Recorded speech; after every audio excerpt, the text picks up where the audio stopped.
تر ټولو اوله خبره خو به دا درته وکړم عزیزانو، زموږ یو استاز بلکې د استازانو استاز مفتی رفیع عثماني رحمه الله تیر ماښام وفات شولو. دا د مفتی شفیع صاحب رحمه الله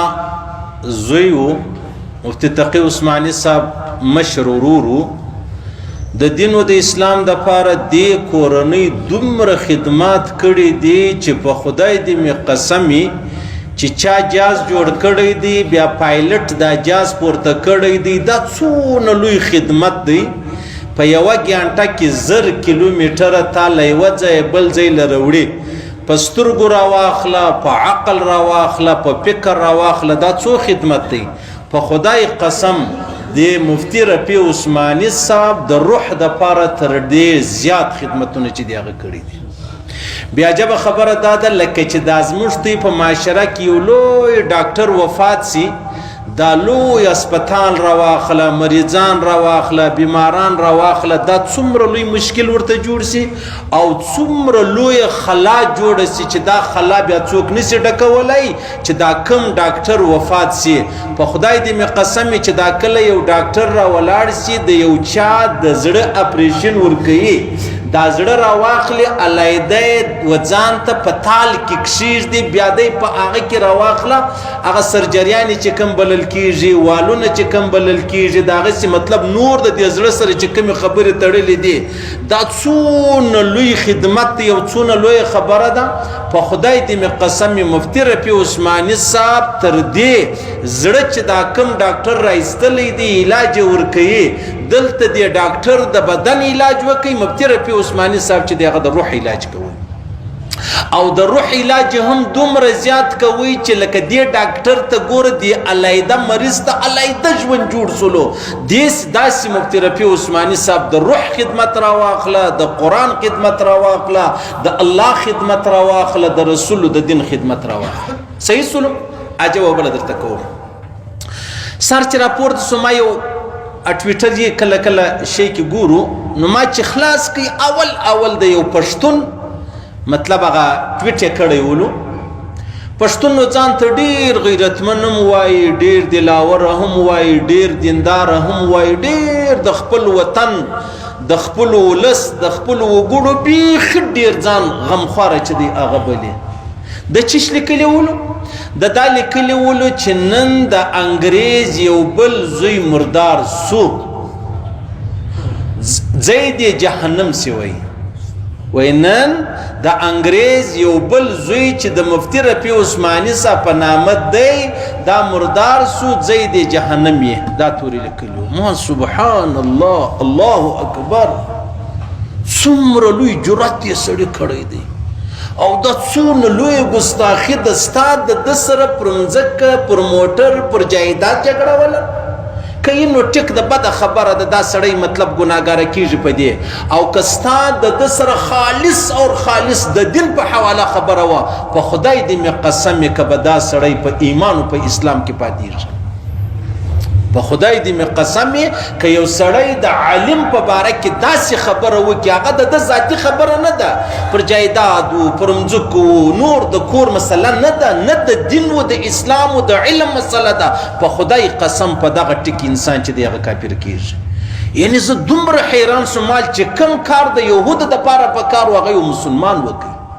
کم کار د نصاراو د پاره په کار و هغه مسلمان وکړي، کم کار د قادیانیانو د پاره په کار و چې داسې خبرې کړې وه هغه مسلمان وکړه او په مسلمانانو کې هم پښتانه وکړله. کم کار چې د شیطان ولو چې شیطان به داسې خبره کوله هغه نن یو مسلمان پښتون مسلمان دا خبره چې د هغه وکړله. دغه چې سبا مړ سي بیا مولوي صاحب پر جنازه ولاړ دی، نو تکبیرونه دي، نو د جنازې نیت راواخله، نو صفونه برابر کوي، نو بیا د هغه باد چې خاورې پر واچولې بیا وایي ونسئ و سر ته هغه مطلب د قرآن پاک یو دوې رکوع ووایي، سر ته ووایي، پښو ته ووایي. صحیح سو. بیا وایي دعا وکړئ چې الله رب العزت مغفرت وفرمایي، بیا وایي کې که د چا حق پر باندې ورونه هم لري قریبان هم لري عزیزان هم لري دا د حق سره څه تعلق لري دا په قبر کې د اچولو څه تعلق لري دا د مولوي صاحب د رکوع سر و پښو ته د هغه سره څه تعلق لري او دا د دعا سره څه تعلق لري چې خدای دې وبخښي او دا د غسل سره څه تعلق لري دا د جنازې او د کفن او د دفن سره څه تعلق لري دا خو یاره زموږ دا فکر دی چې که چا انګریزي ویل هغه به کافر وي که پښتو ویل به ګرد عمر مسلمان وي عجبه درته کوم د الله رسول فرمایي وایي د قیامت یوه علامه دا ده چې علم به ټول سي علم به ټول سي صحابه وپوښتنه وکړه یا رسول الله علم څنګه ټولیږي خو زه به زما زوی ته قرآن ورزده کړم هغه بیا خپل زوی ته ورزده کړي هغه بیا خپل زوی ته ورزده کړي نو بیا د الله رسول ورته وفرمیل علما به الله رب العزت لري روی زمینه څخه واخلي علما به له دې مځکې څخه الله ټول کړي ټوله به جاهلان سره پاته شي دومره څوک به نه وي چې حلال و حرام معلوموي پوښتنه ځینې وکړي چې حرام څه ته ویل کېږي او حلال څه ته ویل کېږي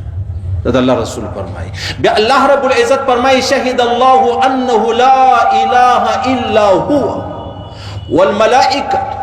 واولو العلم الله فرمایي زه ګواهي دا ورکوم چې زه واحد لا شریک ذات یم زما سمه سوا بل څوک لایق د عبادت نه دی فرشتې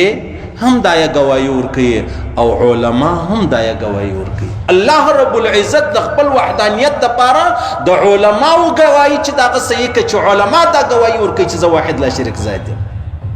دا څونه عجبه خبره ده د الله رسول فرمایي وایي د یو عابد خبره روانه وه د یو عالم خبره روانه وه عابد وایي بزرګ ده عالم وایي چې د قرآن او د حدیث علم یې حاصل کړی هغه فقه چې د هغه تفقه چې کومه بلل کېږي په حلال او په حرام یې سر خلاصېږي دې ته عالم ویل کېږي د الله رسول فرمایي وایي د عالم فضیلت پر عابد باندې داسې دی لکه زما فضیلت په تاسو کې پر یو ادنا مسلمان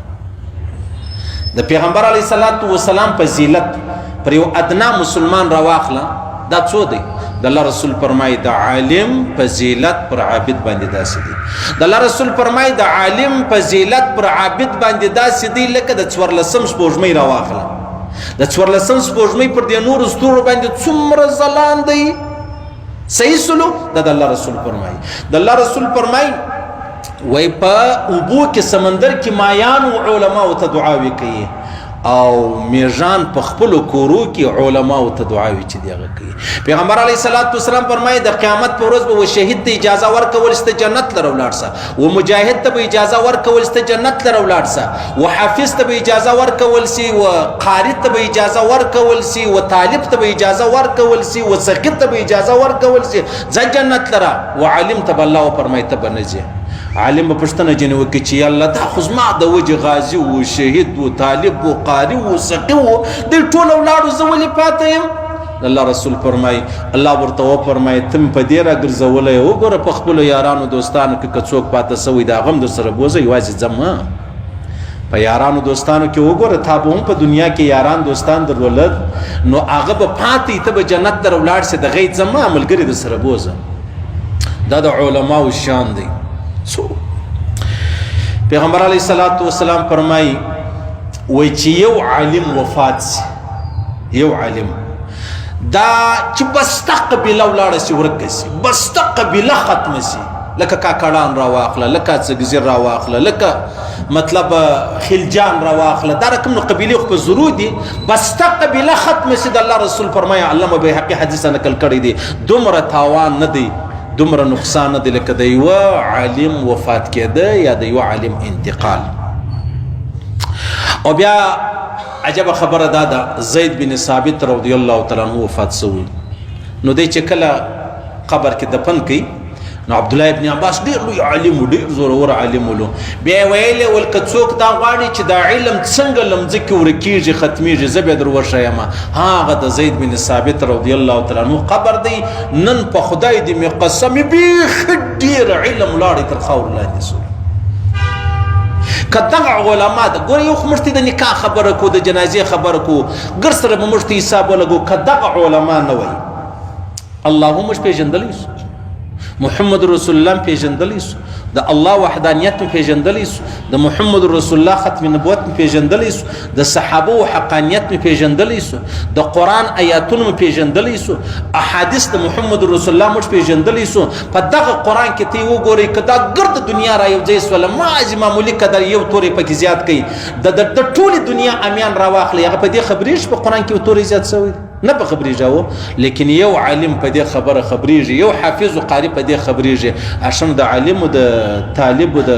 د قاري څو درجه سوله.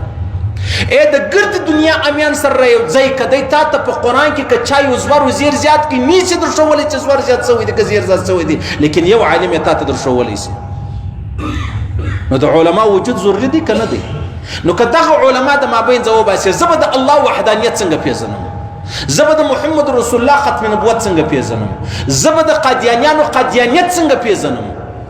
ورسې په بار دنیا کې وګورئ احمدیانو په نامه باندې قادیانیان کار کوي، هغوی خاتم النبیین چې دی هغه غلام قادیانی دی، محمد رسول الله نه دی. اشنه چې اوس یو عام انسان دی هغه مسلمان کېږي، هغه رالی د پر خبره باندې ایمان راوړي، نو هغه غلام قادیانی مؤمن مسلمان بولي او هغه نبي بولي. اشکه که دا علما نه وای نو دا ګرد دنیا به دغه رقم تباه سوي وای. نو خو د علماو وجه دا و ټیک دی منم علما څه انبیا نه دي، علما څه فرشتي نه دي، په هر عالم کې ګناه شته، هر عالم ګناه کوي. خو قاضي حمید الله جان صاحب رحمه الله زموږ استاد هغه ویلي ول د عالم داسې مثال دی لکه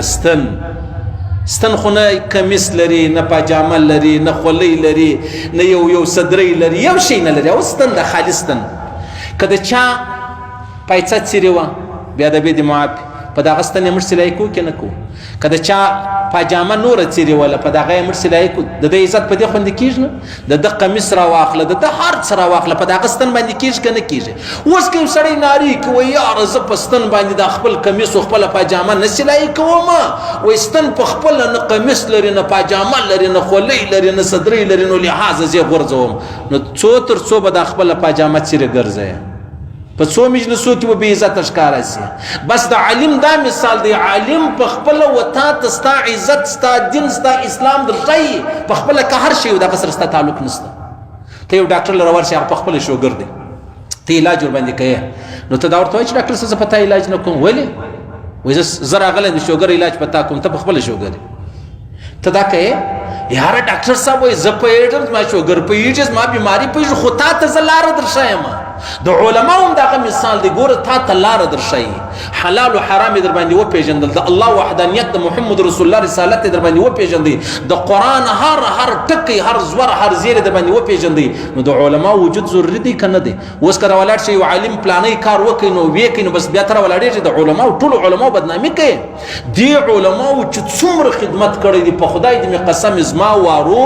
1 لک نه 1 کروڑ ملایان سره را یو ځای که د مفتي رفیع عثماني، که د مفتي تقي عثماني صاحب د یوې ورځې خدمت وکړي. تقي عثماني صاحب فرمایي د بابا معارف قرآن لیکلی دی، تقریبا 8 جلد دی، هر جلد تقریبا 1200 صفحې دی. دی وایي زه راولاړ شم دا ما په انګریزي کې را نقل کوي، ما یې ترجمه وکړه انګریزي ته مې واړوئ. دی وایي دا ټوټل ما په جاز کې وکړو. په جاز کې خلک چیش کوي، غزلې اوري او فلمان ګوري او هغه ډرامې مرامې ګوري. وایي زه راولاړ شم، زه په جاز کې د هغې نه کښېنستم، زه راولاړ شتم، ما سره به خپل کتاب را سره و، قرآن را سره و، ما د معارف قرآن تقریبا کم سے کم 10,000 صفحې دی، 10,000 صفحې د جهاز د هوا په څپو کې د په سفر تللی، بس دغه به د را نقل کوي. د پر مځکه باندې ما 1,000 هم نه دی لیکلی. دا لږ خدمت دی. نو ولې نو دا خلک ولې د علماو پسې دومره بد وایي؟ دا چې سبا مړ شي، زه تر ډېره حده د خپلو پښتنو سره ډېره لاره وړم، کوشش کوم چې کافر نشي، کوشش کوم چې دوزخي نشي، کوشش کوم چې دعاوې ورته وکړم. انسان دی ګناهګاره به وي، خامخا موږ ټوله ګناهګار یو، نو دونه ګناهګاره. ته د ټول امت یو پیشوا راواخله، هغه د ټول امت د ټولو په زرو ملایان د ده شاګردان دي، په لکو ته وایې چې دا مردار سلو او لاړې ځای دی جهنم سي. نو چې د ده ځای جهنم سو نو ظالم ستا به څه حال؟ چې دی په مدرسه کې و، دی پر قرآن و پر حدیث و، دی د الله او د رسول پر لار روان و، چې د ده ځای جهنم لره ځي، نو چې ته د نفس و، د شیطان و، د دین او د اسلام د دشمنانو ملګری، نو بیا به ته چیرې ځې؟ نو داسې خلکو د جنازه ورکول، دا مولوي صاحب خدای خبر چې الله به بیا وبخښي که بیا نه وبخښي، که دا رقم سړي جنازه چا ورکړل. صحیح سلو او کده داسې چا دی مړ سلو بیا سر ته ولاړو پښو ته ولاړو رکوع یې ویل زما دې په خدای سره قسم دا قاریان به الله جهنم نور سره بوځي ولې دا هغه سړی دی چې د دین او د اسلام دومره بدنامي وکړه چې څومره بدنامي یهود او نصارا قادیانیانو شیطان کوله هغه د مسلمان په خپل کور کې د کلمې باد کړی ده